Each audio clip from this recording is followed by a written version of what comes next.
मैं नहीं कह रही कि हुकूमत के पास वक्त कम है, लेकिन आपको जवाब तो देना है कि 200 यूनिट्स आपने कह दिए, मगर आईएमएफ को कैसे आप सेटिस्फाई करेंगे सर? आप तो खुद तवानाई के और इन तमाम मामलात के माहिर हैं, कैसे उनको सेटिस्फाई करेंगे कि हम 200 यूनिट्स फ्री करते हैं?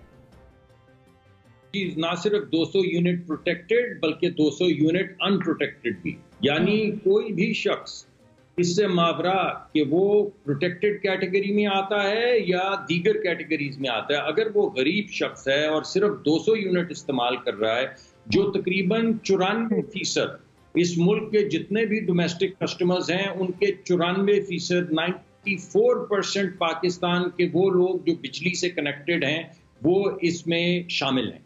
इसका मतलब है 94% पीपल ऑफ द पाकिस्तान को रिलीफ दिया जाएगा।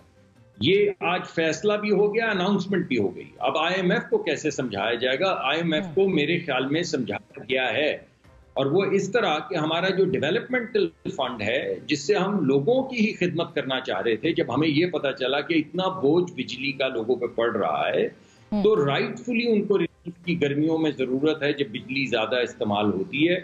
इसलिए अपने डेवलपमेंट फंड से आईएमएफ की गर्ज तो ये होती है कि आपके खर्चे और आपकी आमदन बराबर हो।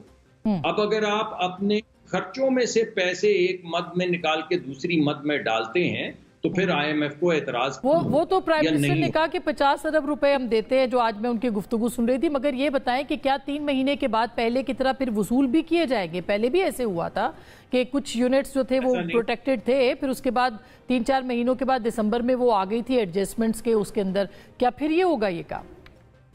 नहीं, ऐसा नहीं होगा, क्योंकि इसके लिए रकम मुख्तस करके एलोकेट कर दी गई है, तो ऐसा नहीं होगा। ये 3 महीने के अंदर जो लोगों को रिलीफ मिलेगा गर्मियों के अंदर, वो रिलीफ हतमी होगा और वो लोगों के पास रहेगा, और उसके लिए बजट एलोकेट कर दिया गया है और उसको एक खाने से निकाल के दूसरे खाने में डाल दिया गया है, और तमाम लोग जो इसमें इन्वॉल्व हैं उनको इत्तला दे दी